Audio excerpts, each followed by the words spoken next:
नमस्कार, मैं हूं आपके साथ अंकिता पाल। बुलेटिन की शुरुआत करते हैं हेडलाइंस के साथ। लोकसभा में हजारीबाग सांसद मनीष जायसवाल ने उठाया सनातन का मुद्दा। हिंदुओं पर अत्याचार का उठाया मामला। केंद्र सरकार से हस्तक्षेप की मांग। मणिपुर के मुख्यमंत्री एन बीरेन सिंह ने सीएम पद से दिया इस्तीफा। मुद्दे पर झारखंड कांग्रेस ने दी प्रतिक्रिया। कहा, सीएम से राज्य संभालना हो गया था मुश्किल। रांची में जेपीएससी के अभ्यर्थियों ने किया प्रदर्शन। झारखंड सीएम के खिलाफ की नारेबाजी। सरकार पर राज्य के युवाओं को छलने का लगाया आरोप।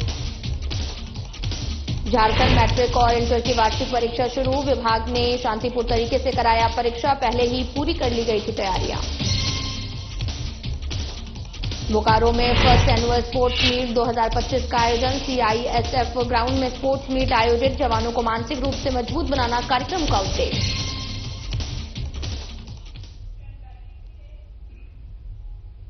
रुक करते हैं खबरों की तरफ। हजारीबाग सांसद मनीष जायसवाल ने लोकसभा सत्र के दौरान झारखंड में हो रहे हिंदुओं पर अत्याचार का मामला लोकसभा अध्यक्ष के समक्ष रखा है। उन्होंने बताया कि इस साल सरस्वती पूजा के विसर्जन के दिन रामगढ़ के सोसोकला गांव में विशेष समुदाय के द्वारा जुलूस पर पथराव जो है वो किया गया, जिसमें एक नाबालिग बच्ची गंभीर रूप से घायल हो गई है। वहीं प्रशासन के द्वारा उल्टा हिंदुओं पर दंगा भड़काने को लेकर काउंटर केस कर दिया गया।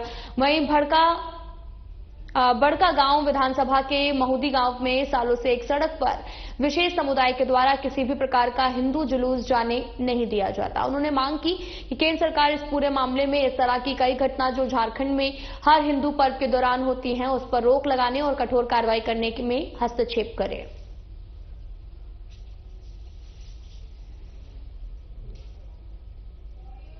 आपको दर्शाने के लिए यहाँ खड़ा हुआ हूं। अध्यक्ष जी, अभी सरस्वती पूजा के दौरान रामगढ़ जिले के सोसोकला गांव है, वहां पर महिलाएं और बच्चे जुलूस लेकर के विसर्जन के लिए जा रही थी। अध्यक्ष जी, बच्चों पर पथराव किया गया। एक बेटी बहुत गंभीर रूप से घायल है। अध्यक्ष जी, केस हुआ, कोई कार्रवाई नहीं हुई, बल्कि उल्टा काउंटर केस जो है पुलिस की तरफ से हिंदू समुदाय के प्रति कर दिया गया है। इसी प्रकार 2022 में बरही में रुपेश पांडे जी की हत्या हुई और बड़का गांव में जो हजारीबाग का हिस्सा है, वहां एक महूदी बोल के गांव है अध्यक्ष महोदय, वहां आजादी के बाद से एक सड़क विशेष पर रामनवमी का जुलूस को निकालने की अनुमति नहीं दी जा रही है। एक समुदाय के द्वारा रोका जा रहा है। यह भारत गणराज्य का सड़क है अध्यक्ष महोदय, और हर सड़क पर हर व्यक्ति को आने जाने की अनुमति है। क्या डिमांड है? मैं आपसे आग्रह करूंगा कि केंद्र सरकार इन सब चीजों पर हस्तक्षेप करे और हिंदुओं पर जो अत्याचार हो रहा है झारखंड में, उस पर कार्रवाई करवाए और साथ ही महूदी के जो जुलूस को है उसको संपादित करवाए। अध्यक्ष महोदय, बहुत धन्यवाद। मणिपुर के मुख्यमंत्री बीरेन सिंह अपने पद से इस्तीफा दे दिया है। आपको बता दें कि मणिपुर में 21 महीने से जारी हिंसा के चलते काफी दबाव बना हुआ था और विपक्षी पार्टियां भी लगातार एनडीए से इस मुद्दे पर सवाल पूछ रही थी। इस मुद्दे पर झारखंड कांग्रेस ने भी कहा कि मुख्यमंत्री से उस राज्य का संभलना जो है वो मुश्किल हो गया था, जिसकी वजह से वे घबरा गए और उनका अविश्वास प्रस्ताव आया तो उन्हें इस्तीफा देना पड़ा। लेकिन देश के प्रधानमंत्री आज तक मणिपुर पहुंच के वहां के लोगों के हाल नहीं जानने की कोशिश की है। कि मणिपुर देश का अहम हिस्सा है और एक अलग राज्य भी है, और उस राज्य में पिछले 2 साल से जो मतई और कुकई के संप्रदायों के बीच में झगड़े हो रहे हैं और वहां बहुत सारी घटनाएं घटी, महिलाओं के साथ अनैतिक घटनाएं घटी, एक सेना के जवान के महिलाओं के साथ भी अनैतिक घटनाएं घटी। लेकिन एक बार भी देश के प्रधानमंत्री मणिपुर में शांति बहाल करने के लिए नहीं गए। ये बड़ी देश के लिए दुर्भाग्यपूर्ण बात है, और ना ही मुख्यमंत्री वहां के इस्तीफा दिए। लेकिन अभी हाल फिलहाल में जब मणिपुर के मुख्यमंत्री के खिलाफ में अविश्वास प्रस्ताव आ रहा था, तो समझ गए माननीय मुख्यमंत्री महोदय ने कि अविश्वास प्रस्ताव में हम गिर जाएंगे, इसलिए वो अपना इस्तीफा देना स्वीकार किए और इस्तीफा दिए और अभी कार्यवाहक मुख्यमंत्री बने हुए हैं। लेकिन एक बात मैं आपके मीडिया के माध्यम से कहना चाहूंगा कि जो काम बहुत पहले होना चाहिए था, नरेंद्र मोदी को करना चाहिए था, वो बहुत लेट हुआ। लेकिन प्रधानमंत्री को वहां जाना चाहिए और दोनों समुदाय के बीच बैठना चाहिए और शांति बहाल करने के लिए हर प्रयास करना चाहिए, ताकि वो देश का जो राज्य है उस शांतिपूर्ण ढंग से विकास कर सके। जनसंघ के संस्थापक पंडित दीनदयाल उपाध्याय की पुण्यतिथि के मौके पर झारखंड बीजेपी प्रदेश कार्यालय में श्रद्धांजलि अर्पित की गई। इस मौके पर प्रदेश कार्यकारी अध्यक्ष रविंद्र राय, बीजेपी के वरिष्ठ नेता विधायक सीपी सिंह के साथ में कई कार्यकर्ता मौजूद रहे। पंडित दीनदयाल उपाध्याय अंत्योदय का लक्ष्य लेकर चलने वाले पहले व्यक्ति थे, जिनकी विचारधारा को बीजेपी ने बखूबी आगे बढ़ाया। इस मौके पर रविंद्र राय ने श्रद्धांजलि देते हुए कहा कि आज के समय में पंडित दीनदयाल उपाध्याय एक व्यक्ति नहीं है, बल्कि आम नागरिकों के दिल में एक विचारधारा के रूप में जिंदा है। आज हर नागरिक और नेता उनके नक्शे कदम पर चलने को तैयार है। जनता पार्टी के प्रेरणा पुरुष स्वर्गीय पंडित दीनदयाल उपाध्याय जी की आज पुण्यतिथि है। ये वास्तव में उनके जीवन लीला को समाप्त करने का और उनकी जो हत्या की गई थी उसको स्मरण करने का हम सबके लिए दिन है। भाजपा परिवार इसे गम के साथ देश के लिए चुनौती का दिवस के रूप में मानती है। उन्होंने हमें चिंतन दिया जो हमारी ऐसी विरासत है जिस पर भविष्य निर्भर करता है। शरीर, मन, बुद्धि और आत्मा के समुच्चय से, काम, अर्थ, धर्म, मोक्ष के पुरुषार्थ से व्यक्ति, समाज, परिवार और अखंड ब्रह्मांड का कल्याण करने का एक राह भारतीय संस्कृति ने दिखाया था। उसी दिशा में काम करने के लिए भाजपा परिवार काम कर रहा है। गांव, गरीब, किसान देश के हैं प्राण और इनके जीवन में परिवर्तन होना चाहिए। यही अंत्योदय उत्थान है। आज हमारे प्रधानमंत्री श्रीमान नरेंद्र भाई मोदी के नेतृत्व में इस लक्ष्य को पूरा करने के लिए हम सब काम कर रहे हैं। हम तब तक चरैवेति के सिद्धांत पर चलेंगे जब तक भारत को विश्व गुरु न बना लें और सोने की चिड़िया न बना लें। वो मेरा अंतिम लक्ष्य है और हम इसी उद्देश्य से, सेवा भाव से राजनीति में कार्य कर रहे हैं। हमारे प्रेरणा पुरुष को आज बहुत बहुत श्रद्धांजलि। आशा है उनका आशीर्वाद युगों युगों तक, पीढ़ी दर पीढ़ी तक हमें अनुप्राणित करता रहेगा। आज 11 फरवरी को एकात्म मानववाद के प्रणेता श्रद्धेय पंडित दीनदयाल उपाध्याय जी की पुण्यतिथि है। एक ऐसे महामानव की पुण्यतिथि है जिन्होंने एक दर्शन देने का काम किया, एकात्म मानववाद का। भारतीय जनसंघ के संस्थापना काल से लेकर और निरंतर भारतीय जनसंघ को आगे बढ़ाने का काम किया और आज ही के दिन उनकी लाश मुगल सराय स्टेशन पर मिली थी। तो एक ऐसे महापुरुष जो हमारे बीच तो नहीं है, लेकिन आज भी उनकी कृति याद की जाती है। सादा जीवन, उच्च विचार को चरितार्थ करने वाले ऐसे महापुरुष को श्रद्धा सुमन अर्पित करते हैं और पूरे देश के अंदर और रांची में भी बूथ स्तर पर उनके चित्र पर माल्यार्पण कर, पुष्पांजलि अर्पित कर, उन्हें सभी श्रद्धा सुमन अर्पित कर। बड़कागांव विधानसभा के विधायक रोशनलाल चौधरी ने झारखंड सरकार पर जमकर निशाना साधा। उन्होंने कहा कि झारखंड सरकार तुष्टीकरण की राजनीति कर रही है। झारखंड की जनता पर एक विशेष समुदाय के द्वारा लगातार अत्याचार किया जा रहा है। सरस्वती पूजा के दौरान रामगढ़ के सोसोकला पतवातू प्रखंड के हेहल और साथ ही कई जगहों में विशेष समुदाय के द्वारा सरस्वती पूजा विसर्जन के दिन मारपीट की घटना को अंजाम दिया गया। हिंदुओं पर अत्याचार हो रहा है। एक विशेष समुदाय के द्वारा लगातार हिंदुओं को टारगेट किया जा रहा है। जब भी किसी भी तरह का हिंदुओं का त्यौहार होता है, सरस्वती पूजा के दरमियान रामगढ़ जिला के सोसोकला गांव में पतरातू प्रखंड के हेहल में विभिन्न जगहों में मां सरस्वती की मूर्ति विसर्जन हो रही थी। एक विशेष समुदाय के लोगों के द्वारा जबरदस्ती रोककर उनको खिलाफ मारपीट की गई और रास्ता रोका गया। ये कब तक चलेगा? क्योंकि वर्तमान सरकार तुष्टीकरण की राजनीति कर रही है।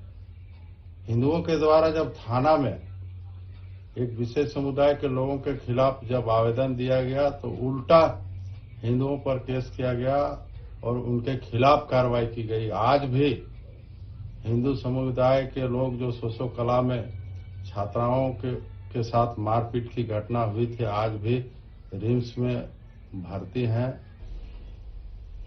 झारखंड लोक सेवा आयोग के अभ्यर्थियों ने कार्यालय गेट के समक्ष सरकार के प्रति काला बिल्ला लगाकर प्रदर्शन किया है। इस दौरान अभ्यर्थियों ने भी कहा कि झारखंड के मुख्यमंत्री हेमंत सोरेन ने इस राज्य के युवाओं से छलने का काम किया। पिछले काफी समय से एजेंसी के अध्यक्ष नहीं बनाए गए, जिससे काफी परेशानियों का सामना करना पड़ रहा है। साथ ही अभ्यर्थियों ने भी आरोप लगाया कि अध्यक्ष पद के लिए मुख्यमंत्री ने 10 करोड़ की मांग की है। वहीं कांग्रेस पार्टी ने कहा कि सरकार बनने के कुछ ही दिन हुए हैं और व्यस्तता के कारण से अध्यक्ष नहीं बन पाई।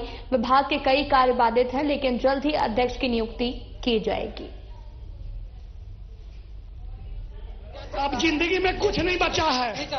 हम लोग चाहते हैं कि सरकार हम लोग को आके गोली मरवा दे, इच्छा मृत्यु दे रहे। इस संवैधानिक पद पे 6 महीना से अध्यक्ष पद खाली है।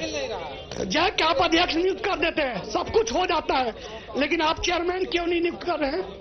क्या 10 करोड़ सुने कि 10 करोड़ रुपया में ये सीट बेचना चाहते हैं अध्यक्ष पद का?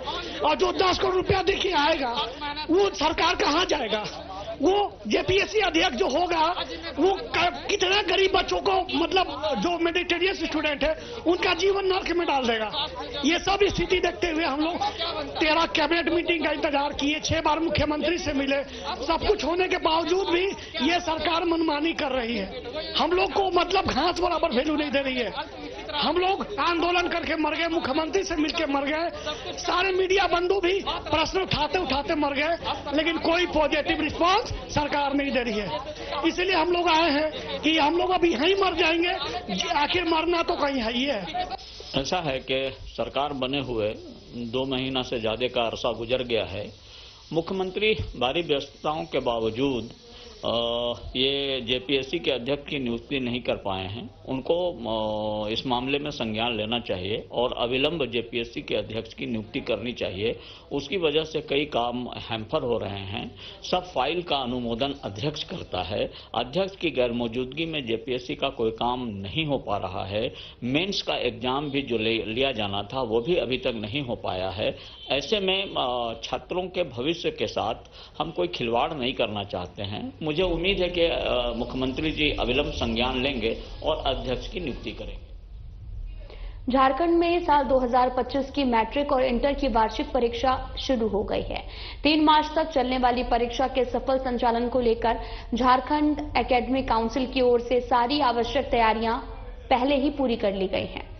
जैक की ओर से मिली जानकारी के अनुसार दोनों परीक्षाओं में कुल 7,84,028 विद्यार्थी शामिल हुए और माध्यमिक और इंटर की परीक्षा के लिए पूरे राज्य में 2,086 केंद्र बनाए गए। माध्यमिक के लिए 4,33,890 परीक्षार्थियों की परीक्षा 1,297 केंद्रों पर हुई, जबकि इंटर के 3,50,138 परीक्षार्थियों की परीक्षा 789 केंद्रों पर हुई है। इंटर के तीनों संकायों में आर्ट्स में सबसे अधिक 2,28,832 विद्यार्थी परीक्षा दे रहे हैं। वहीं साइंस में 99,131 और कॉमर्स में 22,175 विद्यार्थी परीक्षा में शामिल हैं।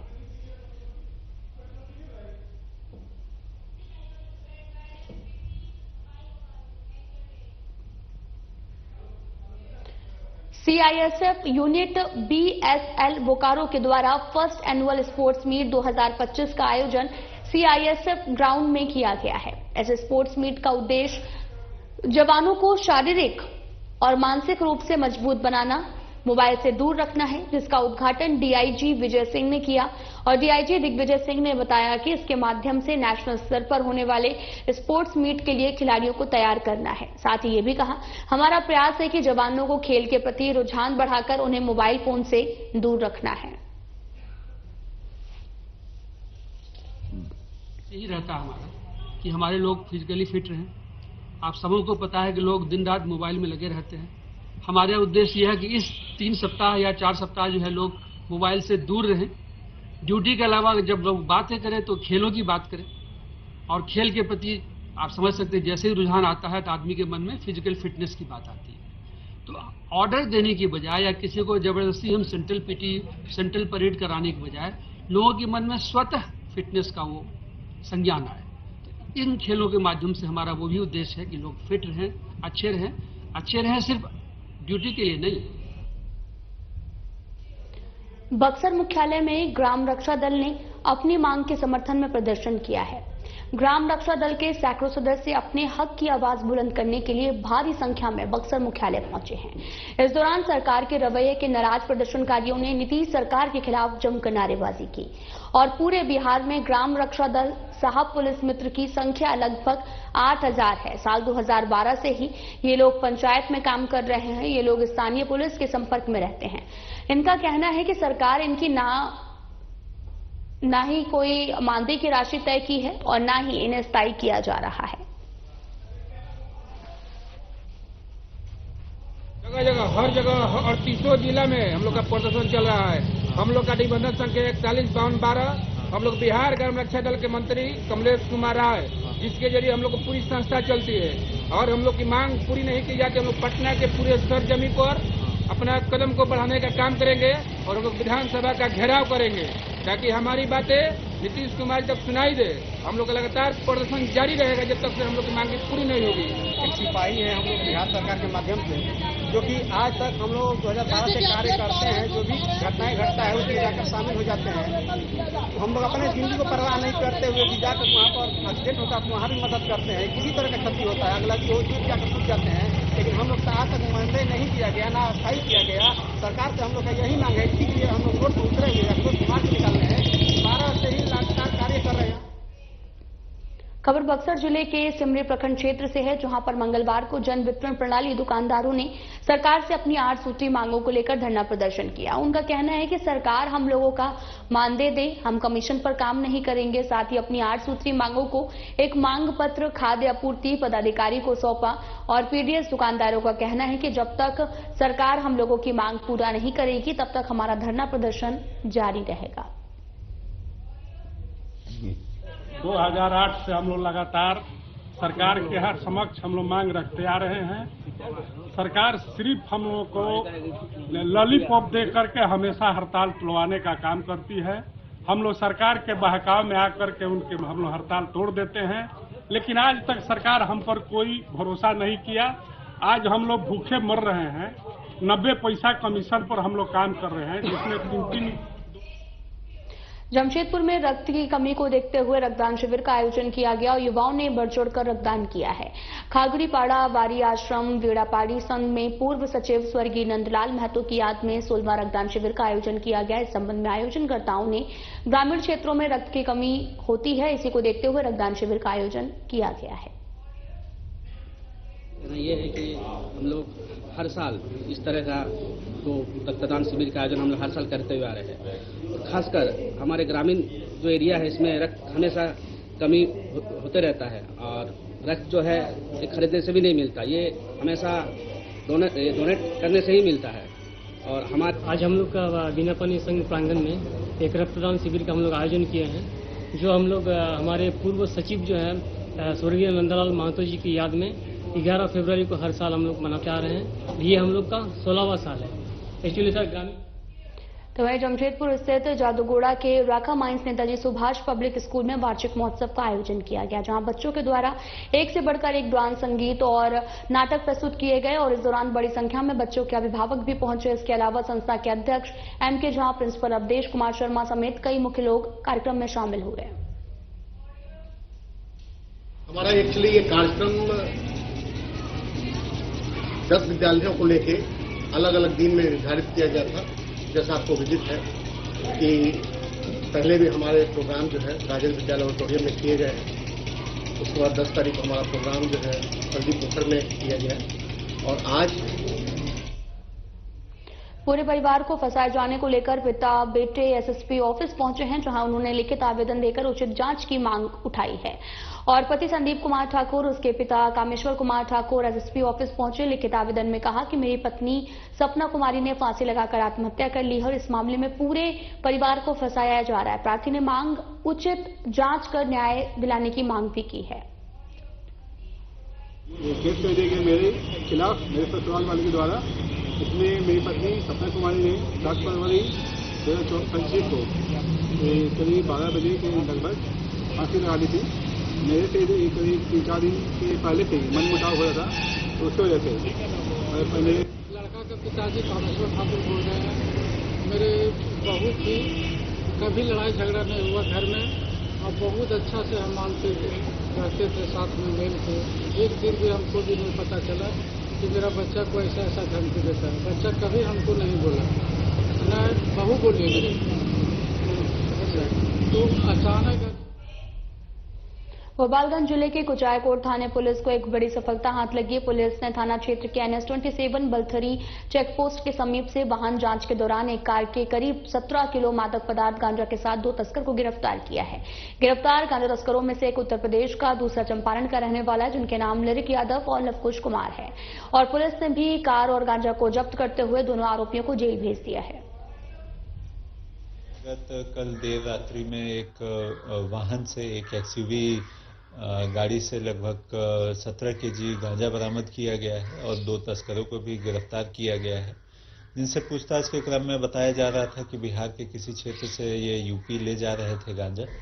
और मुजफ्फरपुर के पकाही पंचायत में दर्जन भर अपराधियों ने बमबारी और फायरिंग की घटना को अंजाम दिया। और बताया ये भी जा रहा कि बदमाशों ने पकाही पंचायत के वार्ड 12 के बागी विशुनपुर मांदो गांव के मोहम्मद शाकिर, मोहम्मद कालिम और मोहम्मद मुर्शीद के घर पर आधा दर्जन से अधिक बम फेंके गए, फायरिंग की गई। और ये जो घटना है, सूचना मिलने के बाद में एसडीपीओ पश्चिमी 2 के एसी ज्ञानी मौके पर पहुंचे और आगे की कार्रवाई में जुट गए हैं। गाड़ी मांग रहा है 20 लाख हम लोग से। कौन मांग रहा है?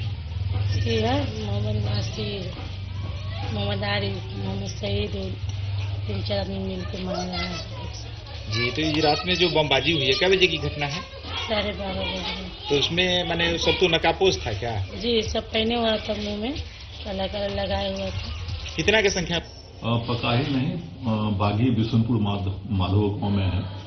बीते रात्रि है, वहीं के कुछ स्थानीय लोग, एक मोहम्मद सगीर है, पिता का नाम मोहम्मद जोहर है, उसके घर पर और अगल बगल के जो भी उसके शुभचिंतक हैं उनके घर पर सुतली का बना हुआ बम जो है उसको फेंका गया। उसके आंगन में भी फेंका गया और उसकी गाड़ी लगी हुई थी बाहर में, बेलोनो गाड़ी, उस पर भी फायर किया गया है। तो बोनट में छेद हो गया है।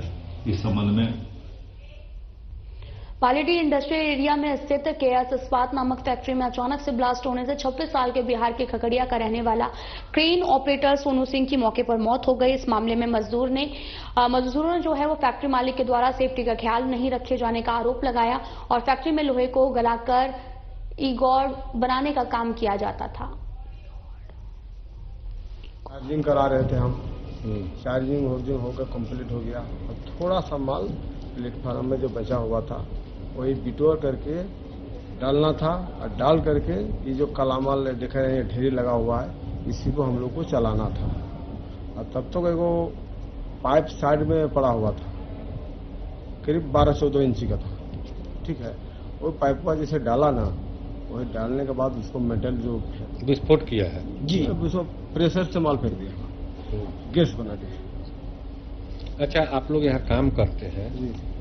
इस फैक्ट्री का नाम क्या है? क्या इस्पात? यहाँ सेफ्टी का हम देख रहे हैं कोई व्यवस्था नहीं है, ना हेलमेट है लोगों के पास, न पैरों में जूता है। क्या मालिक का ध्यान नहीं है इस पे? ध्यान क्या बता सकते हैं हम लोग तो 1-2 दिन स्टोर में बोल भी दिए हैं, लेकिन बोला का ऑर्डर किए हैं। कैमूर जिले में बड़ा सड़क हादसा हो गया, जहां पर तीर्थयात्रियों से भरा टेम्पो सड़क किनारे खड़े ट्रक से टकरा गया, जिससे घटनास्थल पर ही एक महिला सहित 3 लोगों की मौत हो गई। वहीं मां और बेटी गंभीर रूप से घायल हो गए। घटना की जानकारी देते हुए मोहनिया थाना प्रभारी प्रियेश कुमार प्रियदर्शनी ने बताया कि टेम्पो ने मोहनिया थाना क्षेत्र के मुठानी के पास में खड़े ट्रक में जोरदार टक्कर मार दी, जिससे टेम्पो सवार एक महिला सहित 3 लोगों की मौत हो गई। सभी लोग कुंभ मेले में वापस अपने घर लौट रहे थे। कुंभ से तो उनका वही एक्सीडेंट हुआ था। 2 लोग इसमें आए, 2 लोग तेज थे, ऐसा बोलने का मेजर इंजरी नहीं था, और बाकी दोनों का एक्सपायर कर गए थे। यहाँ पे वही 6 बजे का एक्सपायर थे। कितने लोग की मौत हुई है? 3 लोग की मौत हुई है। 2 लोग रेफर कर दिए गए? नहीं, 1 लोग को तो वैसे मेजर ऐसा कुछ था नहीं, स्क्रैच आया था हल्का फुल्का, तो उनको तो ऐसे ही कर दिया गया। इसमें सर में थोड़ा चोट लगा था, वो भी स्टेबल इंसिडेंट है, लेकिन उनको वोमिटिंग हो रही थी, इसलिए उनको रेफर किया गया था सिटी स्कैन के लिए। कुंभ नहा कर आ रहे थे लोग, औरंगाबाद के रहने वाले थे लोग, और मुठानी के सामने देवरिया के सामने टेम्पो घुस गया, उसमें 3 लोग की मौत हो गई, जिसमें 2 जेंट्स, 1 महिला है, और 2 लोग घायल हैं, जिसमें 1 महिला को रेफर कर दिया गया। खबर समस्तीपुर से है, जहां पर जयनगर से दानापुर जाने वाली इंटरसिटी एक्सप्रेस के चेयर कार में अचानक से धुआं उठने लगा। धुआं को देखकर चालक के द्वारा ट्रेन को रोका गया और ट्रेन रुकते ही यात्री ट्रेन से कूदने लगे। इस दौरान दर्जनों यात्रियों को चोटें आई हैं और साथ ही माने तो ब्रेक जूम में आग लगी हुई थी।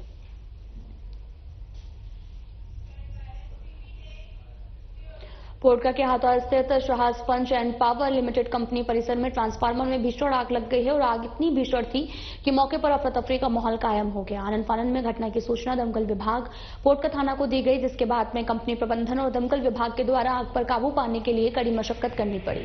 लगभग 3 घंटे के बाद में आग पर काबू पाया जा सका। जबरदस्ती। फिलहाल बुलेटिन में इतना ही। नमस्कार।